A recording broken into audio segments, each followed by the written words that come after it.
Hello all my bookish friends out there in booktube land, and welcome to another episode of Tristan and the Classics.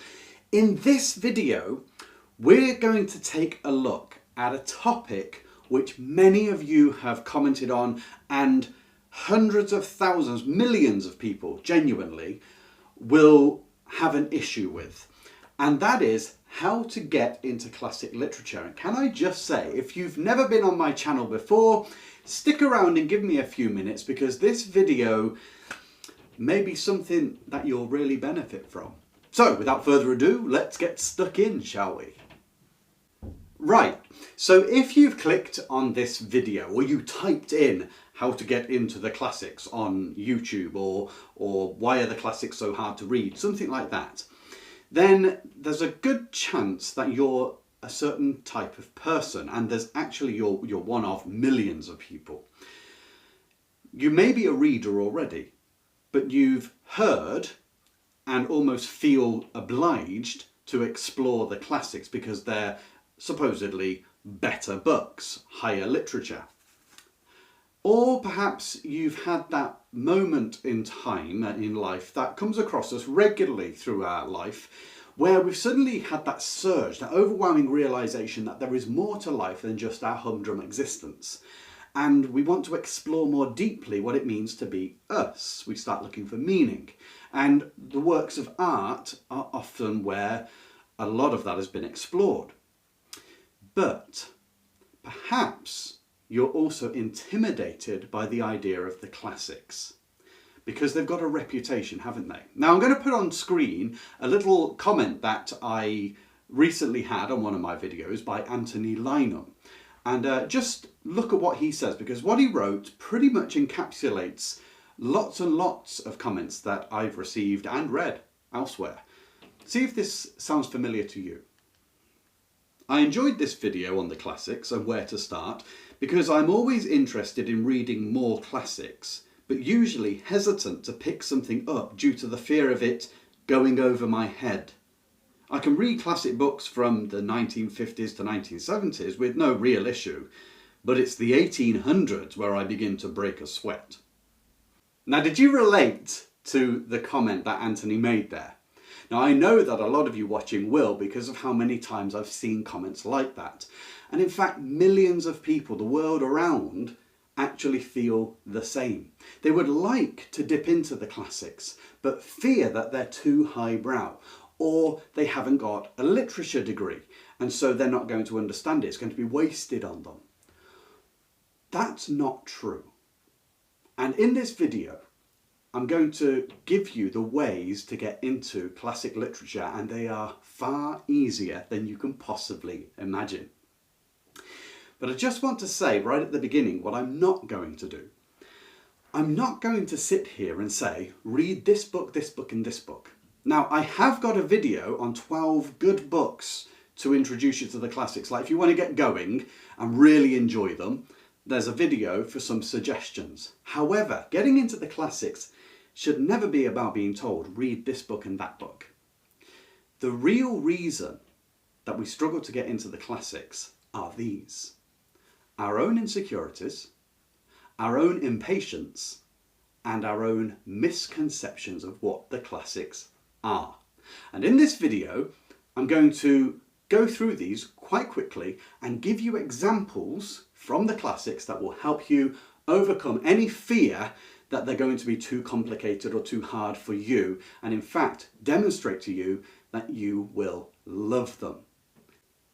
So, as I've said, the actual blockage to getting into the classics is ourselves. It's all internal. It's nothing to do with the books themselves. Just want to touch on the first problem, and that is impatience. There is a chance that you will be looking around the sidebar now on your screen, looking at other videos. About 90% of people tend to switch off a YouTube video at 7 minutes or even before. Now, why is that? It's because we're a society addicted to instant fixes. We can't be bothered to wait. We've lost the ability to spend time focusing and thinking.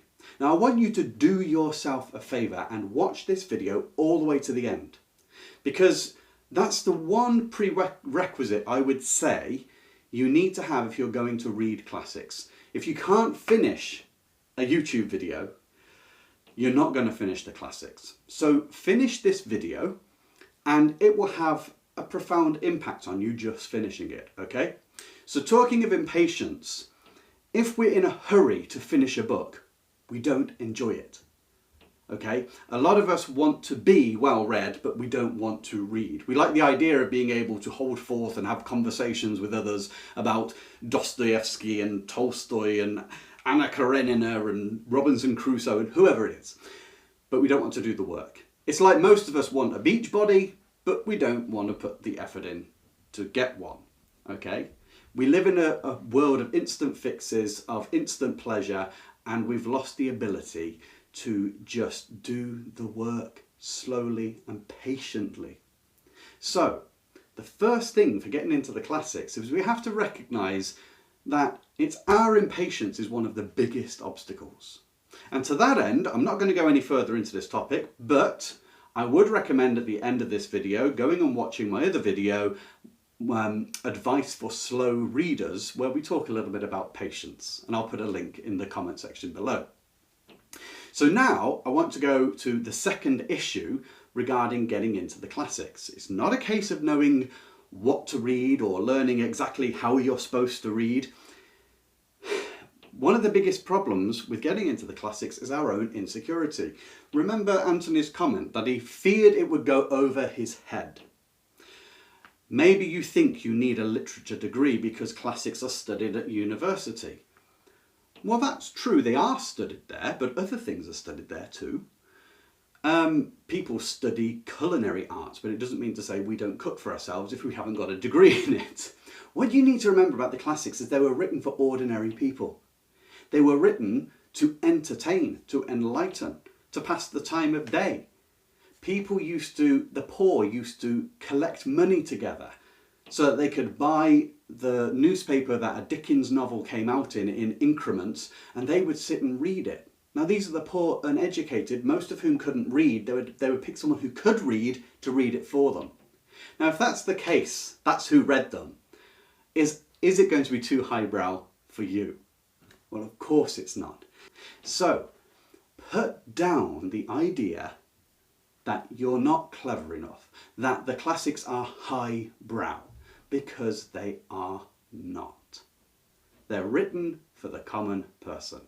And you'll see how this idea mixes with the third idea, which is misconceptions about the classics are what really hold us back. So the misconceptions, we look at some of the sizes of them. So you look at War and Peace, the famous one. You look at Atlas Shrugged by Ayn Rand. You can look at a lot of Dickens' works. The big, thick tomes. Now, we worry that we've not got the wherewithal to take all that knowledge in. Remember, it's not knowledge like a textbook. It's a story, okay? And it's written to be entertaining. Yes, there may be other themes in there, but it is written to entertain. And because we live in an impatient world, you can see why the fat books sometimes daunt us, because actually we get impatient looking at them. But if you put that to one side, you'll realise that's just a misconception. That doesn't make them hard. That just says more about our own inner workings. The other misconception, is that the language is hard. It's too hard. Now, if you're going right back to Geoffrey Chaucer and reading in medieval English, darn right it's hard, okay? But we're talking about the Victorian age, the age of the novel. You know, Dickens, George Eliot, Trollope, Thackeray, Hardy, all those lot. They all wrote novels in language we can understand. And sometimes you get people say, oh yeah, but they can be so long-winded describing things. They can take their time describing things, but I wouldn't say they're long-winded. That's a misconception. It's not boring. What they're actually doing is helping you fill in the personality of the person you're reading about. You're helping you fill in the environment that they're in. In fact, there's so many things in our lives that we wouldn't want to finish quickly to get pleasure. Okay, there's many pleasures where we don't just want instant gratification, we want to protract it. Okay, when you go to a film, would you pay for a film ticket if the film was going to be 3 minutes long? and they condense the story down that much. No, you want the journey, the experience, okay? And so some of these passages, they're not overly long-winded. They're actually written very, very well, and more importantly, very, very simply. Now, I can go on about this as much as I like, but it proves nothing. So what we're going to do, I'm going to read to you the opening page of one classic book written in about the 1930s, and I'm going to read you 2 pages from Great Expectations by Charles Dickens. And as we read through, remember, don't hurry on from this, be patient. As we just read through, you notice how easy the language is, how engaging it is, how humorous it can get. And then at the end of that, we'll come back just very quickly to give you one last tip that might help you when you go, and you definitely will, pick up your first classic book. So we're going to read the opening page to The Painted Veil by Somerset Maugham, and this is a book written in 1925, so almost 100 years old. Let's just look at how it sounds. She gave a startled cry. "What's the matter?" he asked. Notwithstanding the darkness of the shuttered room, he saw her face on a sudden distraught with terror. "Someone just tried the door." "Well, perhaps it was the Amma or one of the boys. They never come at this time. They know I always sleep after tiffin." "Who else could it be?" "Walter," she whispered, her lips trembling. She pointed to his shoes. He tried to put them on, but his nervousness, for her alarm was affecting him, made him clumsy, and besides, they were on the tight side. With a faint gasp of impatience, she gave him a shoehorn. She slipped into a kimono, and in her bare feet went over to her dressing table. Her hair was shingled, and with a comb she had repaired its disorder before he had laced his second shoe. She handed him his coat. "How shall I get out?" "You'd better wait a bit. I'll look out and see that it's all right." "It can't possibly be Walter. He doesn't leave the laboratory till 5. "Who is it then?" They spoke in whispers now. She was quaking. It occurred to him that in an emergency she would lose her head, and on a sudden he felt angry with her. If it wasn't safe, why the devil had she said it was? She caught her breath and put her hand on his arm. He followed the direction of her glance. They stood facing the windows that led out to the veranda. They were shuttered, and the shutters were bolted. They saw the white china knob of the handle slowly turn. They had heard no one walk along the veranda. It was terrifying to see that silent motion. A minute passed, and there was no sound. Then, with the ghastliness of the supernatural, in the same stealthy, noiseless, and horrifying manner, they saw the white china knob of the handle at the other door window turn also. It was so frightening that Kitty, her nerves failing her, opened her mouth to scream, but seeing what she was going to do, he swiftly put his hand over it, and her cry was smothered in his fingers. So that was from The Painted Veil, 100 years ago. How exciting was that for an opening? Clearly they're having an affair, and the husbands come home, and the whispering, the quickness of the language, the turning of the china knob. Was there anything hard about that opening scene? Was it difficult language? Was it boring? Was it highbrow? No, none of those things. So why did we read it? For one simple reason: to demonstrate that the classics need not be intimidating. The intimidation comes from within our mind, not from the books. And of course, yes, there are some books which are more difficult to get to grips with, but that's not all of the classics. That's just a very small select few of the classics. Now, just to prove this point further, and again, don't rush on, watch this to the end, let's take a look at another book. So the book we're looking at now is Great Expectations by Charles Dickens, written in 1861. So this is from the time period that Anthony in his comment said made him dread it would go over his head because, maybe it's hard language. Well, we're just going to take a look at the first 2 pages of chapter 2. Now remember, be patient and stick with this because you're going to learn something about classic literature, especially that it's nothing to worry about. So, protagonist is a little boy called Pip. His parents died when he was young and he was raised by his tough sister, and he lived with her and her husband Joe Gargery, the blacksmith. And we'll just take up the reading and, well, you follow along and see what you think of this brilliant bit of writing. My sister, Mrs. Joe Gargery, was more than 20 years older than I, and had established a great reputation with herself and the neighbours because she had brought me up by hand. Having at that time to find out for myself what the expression meant, and knowing her to have a hard and heavy hand, and to be much in the habit of laying it upon her husband as well as upon me, I suppose that Joe Gargery and I were both brought up by hand. She was not a good-looking woman, my sister, and I had a general impression that she must have made Joe Gargery marry her by hand. Joe was a fair man, with curls of flaxen hair on each side of his smooth face, and with eyes of such a very undecided blue that they seemed to have somehow got mixed with their own whites.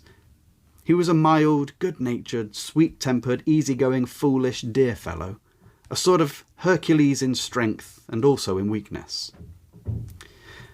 My sister, Mrs. Joe, with black hair and eyes, had such a prevailing redness of skin that I sometimes used to wonder whether it was possible she washed herself with a nutmeg grater instead of soap. She was tall and bony, and almost always wore a coarse apron fastened over her figure behind with 2 loops, and having a square, impregnable bib in front that was stuck full of pins and needles.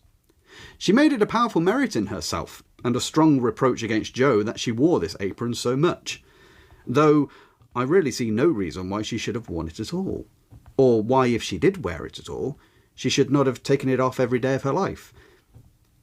Joe's forge adjoined our house, which was a wooden house, as many of the dwellings in our country were, most of them at that time. When I ran home from the churchyard, the forge was shut up, and Joe was sitting alone in the kitchen. Joe and I, being fellow sufferers and having confidences as such, Joe imparted a confidence to me the moment I raised the latch of the door and peeped in at him opposite to it, sitting in the chimney corner.